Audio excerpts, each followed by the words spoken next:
Bem-vindos a mais um episódio do Podcast Vidas, um podcast sobre saúde que conta histórias de pessoas que vivem com doença.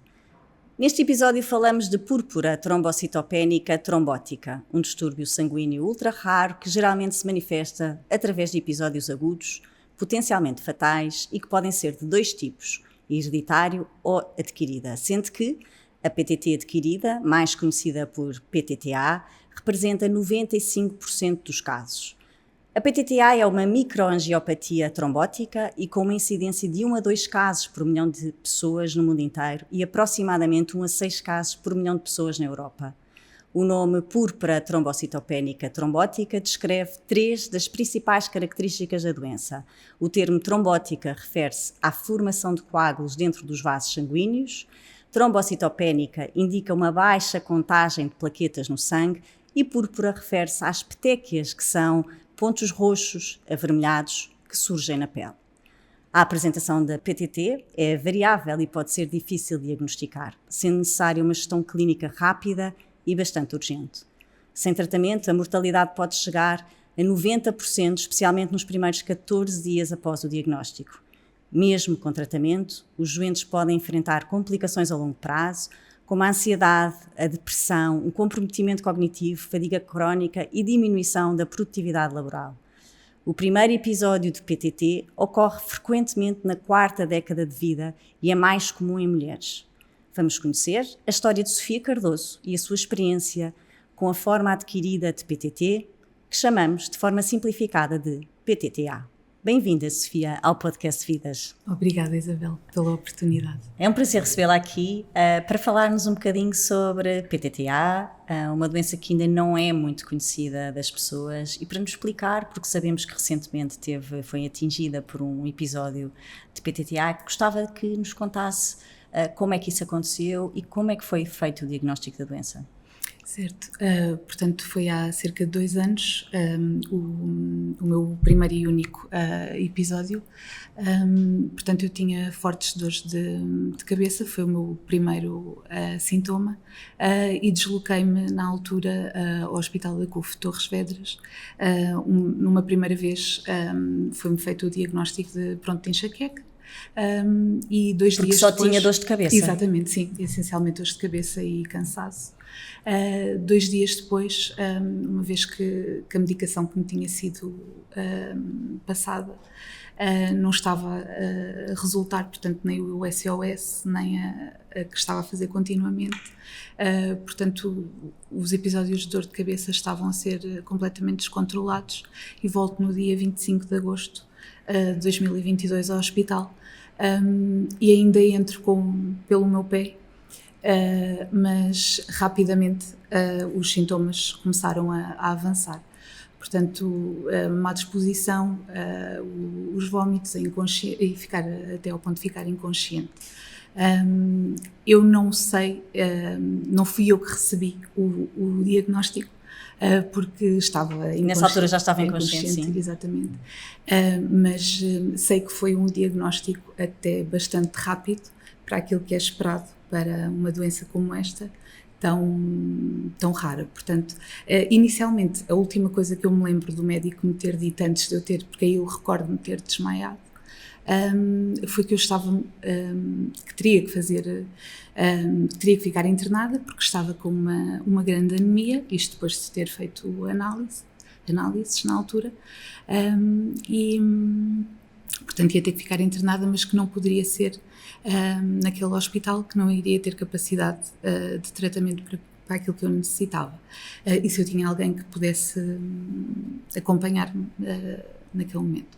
Portanto, na altura foi o meu marido que foi chamado, e foi ele que lhe foi dado o primeiro diagnóstico, que foi de leucemia, atendendo às plaquetas baixas, que foi o primeiro ponto a ser detectado. Essa era uma das perguntas que eu ia fazer, que é perceber se o médico diagnosticou logo à primeira a PTTA. Portanto, não. Portanto, recebeu primeiro um diagnóstico de leucemia, exatamente, recebeu o seu marido, aliás, exatamente, o primeiro diagnóstico de leucemia. E depois, o que é que aconteceu a seguir a esse diagnóstico de leucemia? Pronto, foi feito um exame muito específico, que eu também não sei especificar qual é, mas da análise de sangue, relativamente a uma parte muito específica da doença que eu digo que é o ADAM, mas tem um nome mais particular, que tendo esse valor e conjugado com todos os outros, sido 0 ou menos de 0,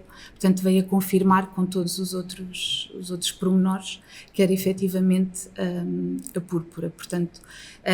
Isso em quantos dias? Exato, foi mesmo muito rápido. Eu estava, ou seja, no dia 25 de agosto eu dei entrada na CUF de Torres Vedras, aqui tive que ser logo transferida quando há esta desconfiança da PTT, ou seja, há o primeiro diagnóstico de leucemia, mas logo uma primeira desconfiança para a PTT é pedido esse exame muito específico. Eu sou encaminhada ainda nessa noite eu dou entrada no hospital às 11 da manhã, do dia 25, nessa noite sou encaminhada para o Hospital Beatriz Ângelo, em Loures, onde fico também sensivelmente uma noite, e aí já praticamente com 100% de certezas sou logo encaminhada para o Hospital de Santa Maria, onde... já praticamente, não havendo ainda um 100% de certeza de que era a PTT, porque era preciso o resultado daquele exame, que demorava ainda alguns dias, mas como tudo apontava, era preciso iniciar o tratamento muito rapidamente, porque lá está, como referiu, é uma doença que é potencialmente fatal, e eu já estando inconsciente, tudo já estava a avançar muito rapidamente, o tratamento tinha que ser iniciado o mais rapidamente possível. E o Hospital de Santa Maria era o único, é um dos únicos, penso que são só 2, se não estou em erro. Com capacidade de resposta. Com capacidade de resposta, com o tratamento necessário para esta doença. Muito bem, de facto, Sofia, a PTT é de facto tipicamente gerida por várias especialidades médicas e a Sofia passou por vários médicos até ter essa confirmação do diagnóstico. Quantos médicos ou que especialidades médicas saiu da urgência, ou teve sempre na urgência e foi sempre acompanhado por médico de urgência, ou teve outras especialidades que acompanharam todo este diagnóstico? Pronto, eu na CUF de Torres Vedras dei entrada na urgência, pronto, quando sou transferida para o Beatriz Ângelo em Loures, já vou para os cuidados intensivos, e no Hospital de Santa Maria também dou entrada nos cuidados intensivos. Estou aí cerca de 4, 5 dias, digamos, exato, até ao dia 30. Até ao dia 30 de agosto estou nos cuidados intensivos e depois vou para... há ali uma melhoria à partida dos parâmetros, e passo para a especialidade, para a hematologia. Mas surgem novas complicações, isto porque tinha o parâmetro de infecção bastante elevado, que se pensava que tinha a ver com a doença, mas tinha a ver com uma infecção, uma bactéria hospitalar que eu tinha apanhado naqueles dias, no processo, que se veio a alojar nos pulmões e me desenvolveu uma pneumonia bastante grave, que me encaminhou novamente para os cuidados intensivos. Exatamente. Eu aqui, como na altura era uma pessoa muito ansiosa, queixava muita ansiedade nos poucos momentos que estava consciente, e só depois se veio a perceber que já não era ansiedade, afinal era falta de ar, mas eu não a identificava como sendo falta de ar. Portanto, aqui está respondendo diretamente à sua pergunta, foi a medicina intensiva, a hematologia, a pneumologia, mais tarde, depois aqui com complicações também de fazer reações alérgicas, dermatologia, depois psiquiatria, psicologia, imunohemoterapia. E quanto tempo esteve internada? 50 dias. Portanto, depois tive... Esta passagem novamente aos cuidados intensivos foi dura. Imagino. Porque volto, depois passo então 2 noites na hematologia do Hospital de Santa Maria, mas quando se apercebem então realmente que havia mais qualquer coisa, a tal bactéria que estava a prejudicar a doença de base. E nisto também tinha desenvolvido uma trombose na veia jugular. E voltando aos cuidados intensivos, houve todo o envolvimento da equipa médica da medicina intensiva, e na altura isto já estava, portanto, envolvida também a minha irmã e o meu pai e o meu cunhado, que foram as pessoas que na altura foram chamadas, porque infelizmente não haveria mais nada. É aquele momento em que é mesmo dito não há mais nada a fazer. Portanto, a equipa fez tudo o que haveria a fazer. Estava a ser feito tudo o que era possível, mas o meu corpo não estava a responder. Eu entrei em choque séptico, estive em coma induzido, fui entubada e estive em coma induzido durante 7 dias. Isto tudo pela púrpura e pela pneumonia, que foi nos 2 pulmões, portanto, tudo conjugado, que veio acabar por agravar a doença de base, não é? A púrpura. Mas felizmente a Sofia foi mais forte e está aqui hoje para contar a sua história. Exatamente. E também para ajudar as outras pessoas para reconhecerem os sintomas. Exatamente. E mais uma vez, e obrigada por isso. Obrigada. Sofia, e depois de sair do hospital, como é que tem sido este processo de monitorização e acompanhamento da sua situação desde este primeiro episódio?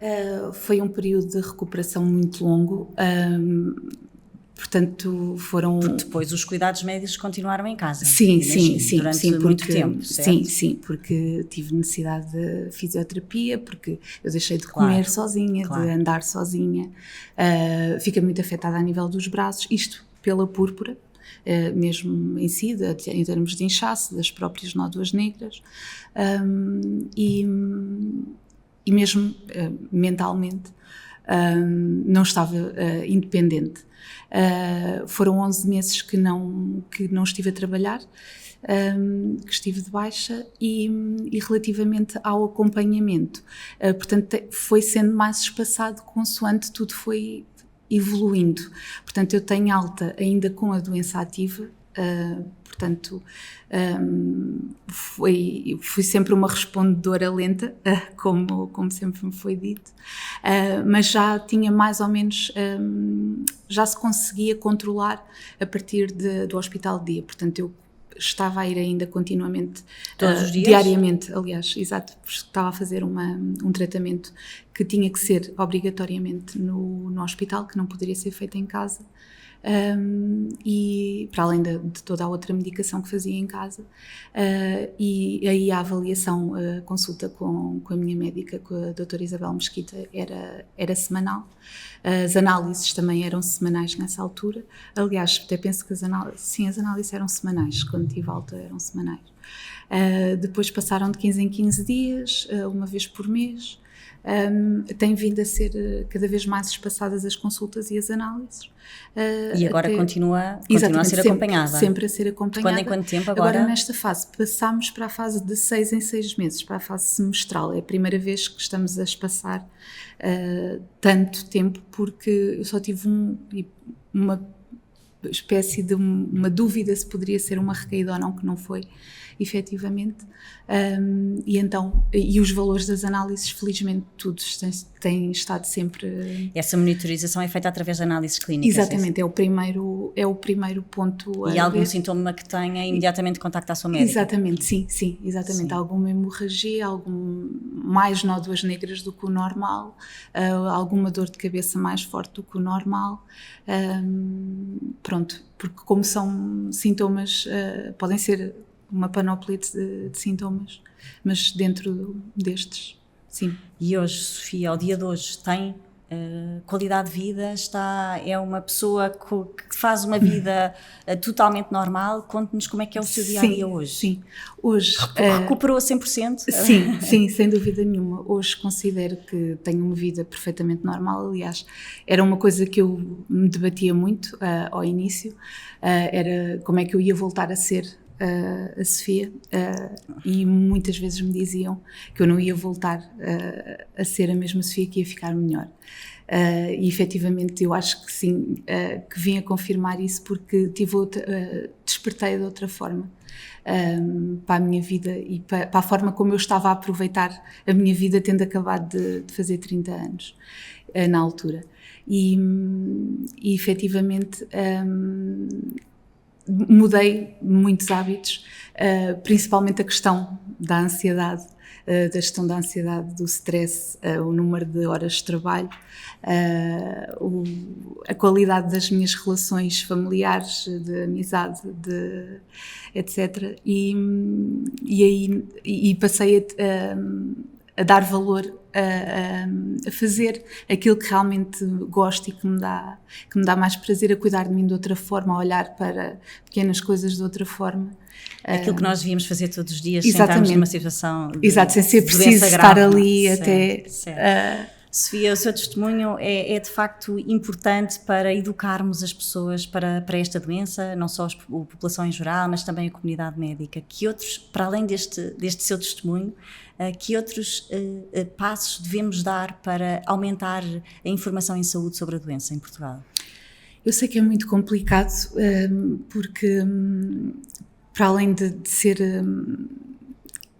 ser uma doença complicada, não é? Complicada e rara e muito desconhecida ainda, é difícil, mas... É uma doença desconhecida, mas este ano fazemos 100 anos de descoberta da doença, portanto não devia ser assim tão desconhecida. Sim. Mas eu sei que pode ser um bocadinho ingrato eu dizer isto, para a comunidade médica que eu defendo imenso, aliás, mas às vezes é só ter um bocadinho mais de não desvalorizar tanto, digamos assim, os sintomas, porque a minha primeira ida ao hospital, lá está o facto de eu dizer que era habitual ter dores de cabeça, que era habitual ter enxaquecas, portanto foram 2 dias antes. Eu não digo que pudesse ter feito alguma diferença, poderia não ter feito, não sei se faria ou não, lá está, é uma doença que escala muito rapidamente, eu se calhar no dia 23 não tinha ainda, poderia até não ter nada, mas mesmo não só para a comunidade médica, mas em geral, por exemplo, eu só dizendo muito rapidamente, uma necessidade que eu tive quando foi essa questão de ter a dúvida se poderia ser uma recaída ou não por uma hemorragia muito forte que eu tive, e contactei a minha médica para saber o que é que fazia na altura, e foi numa altura que estava que a urgência do Hospital de Santa Maria estava fechada, e a minha médica tinha tido o cuidado de ter a autorização específica mesmo para eu dar entrada na urgência, mas eu estava sozinha na altura, tinha que ir de ambulância e na altura não estava a viver em Lisboa, e eu já tinha a autorização da urgência, portanto do responsável da urgência, tinha a minha médica, já tinha o hematologista que estava de serviço, já toda essa parte estava avisada, e da parte do INEM a quantidade de questões de desconhecimento, nunca ninguém tinha ouvido falar na PTT, como é lógico, e eu dizer, assim, agora eu consigo falar consigo, mas se isto realmente for um episódio de PTT, eu daqui por instantes eu posso não conseguir explicar sequer, ou posso ficar inconsciente, e naquela altura é uma altura em que eu estou muito nervosa. Eu hoje em dia lido bem com a situação, mas naquela altura, isto foi já vai fazer 1 ano, portanto foi em outubro do ano passado que esta situação ocorreu, foi a primeira vez que ocorreu. Quase mais de um ano depois de ter tido o primeiro episódio. Exatamente. E depois é natural ter essa ansiedade associada a uma possível recaída. Exatamente, sim. Porque imagino que isso seja comum a todas as pessoas que tiveram o primeiro episódio, que é quando é que vão poder ter os próximos episódios, e portanto isso naturalmente gera ansiedade. Exatamente, porque sabemos que é sempre possível, não é? Há sempre essa possibilidade. Eu entendo que posso fazer de alguma forma lá está a minha parte, porque há toda uma parte cá dentro que eu posso não conseguir mexer, mas da forma mais positiva, sem querer, que isto era uma coisa que eu gostava muito de dizer, sem querer romantizar a doença também, mas tentando levar da forma mais positiva possível, ter melhorado a minha forma de estar e a minha qualidade de vida, digamos assim, tendo qualidade de vida, que possa de alguma forma tentar evitar ou retardar essas recaídas. Mas sim, porque no fundo foi a única vez que eu tive essa dúvida se poderia ou não ser uma recaída, mas toda a ansiedade gerada, porque o primeiro técnico do INEM que atende a passagem depois do CODU, que depois já não autorizam, eu estava autorizada para ir para Santa Maria, enviaram-me para outro hospital, eu ia para a especialidade de hematologia da entrada na obstetrícia, porque no INEM entenderam que pelo CODU entenderam que tinha que ser assim, ou seja, é um desconhecimento da comunidade médica em parte, acredito que sim, e sim, aliás, na própria urgência, aliás, ou numa consulta de ginecologia, ou numa qualquer outra consulta em que eu falo da minha doença, muitas vezes há o conhecimento da púrpura trombocitopénica idiopática, que é um bocadinho mais conhecida do que a minha. Quando eu digo que a minha é PTT, a trombocitopénica trombótica. Até os próprios nomes são difíceis. São difíceis, exatamente. Portanto, é logo dito, pois essa é outra, é mais rara. E, portanto, não só da comunidade médica, mas também dos profissionais de saúde no geral. Que acompanham os doentes e as pessoas para tentar ajudar e agilizar para os melhores sítios. Sim. Sofia, uma mensagem final para as pessoas que nos ouvem, para os doentes que já tiveram o primeiro episódio e que também, como a Sofia, enfim, sofrem de alguma ansiedade na possibilidade de outro episódio. Que mensagem final gostaria de deixar?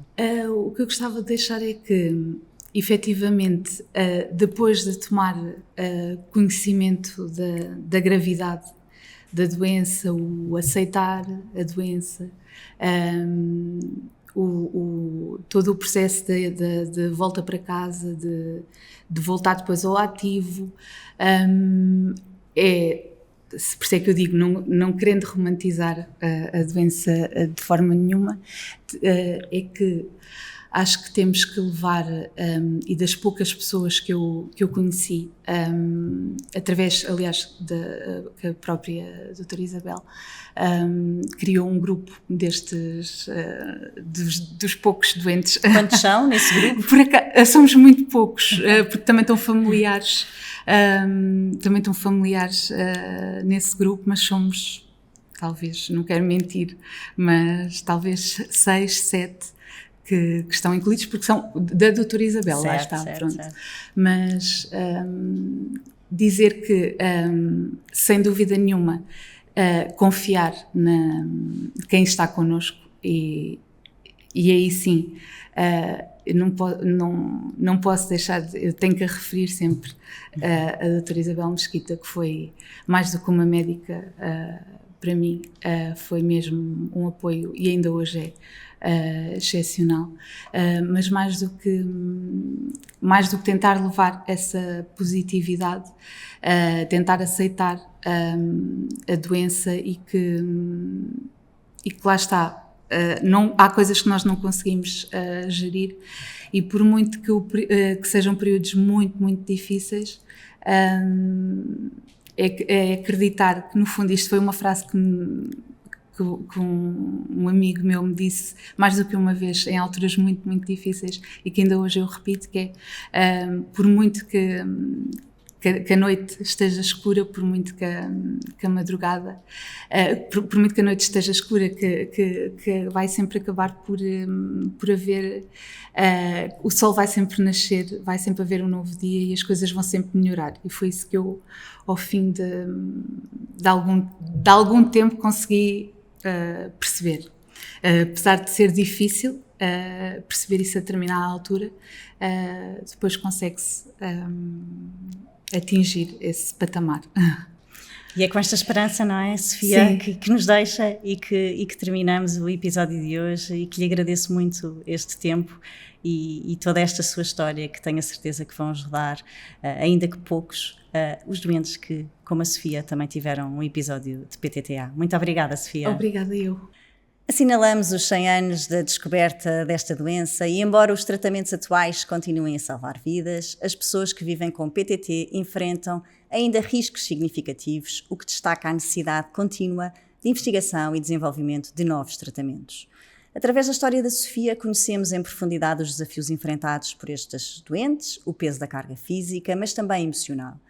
A incerteza de recaídas e as complicações decorrentes da própria doença afetam significativamente a qualidade de vida e o bem-estar emocional dos doentes, sublinhando a importância de suporte contínuo e de uma abordagem multidisciplinar no tratamento. A história de hoje reforça a importância de compreender e abordar todas as dimensões da vida das pessoas que enfrentaram um episódio de PTT e proporcionar um cuidado mais eficaz e integrado. Todas as vidas têm uma história. Esta é a história de Sofia, que aos 30 anos teve um episódio de PTTA. São estas partilhas que confirmam o nosso compromisso com as pessoas que vivem com doença e que reforçam uma maior aposta em literacia em saúde no nosso país. Para saber mais sobre a doença, consulte o site da Associação de Hemofilia de Portugal através de www.aph.pt. O podcast de vida está disponível no canal YouTube da Sanofi e também na plataforma Spotify. Até ao próximo episódio.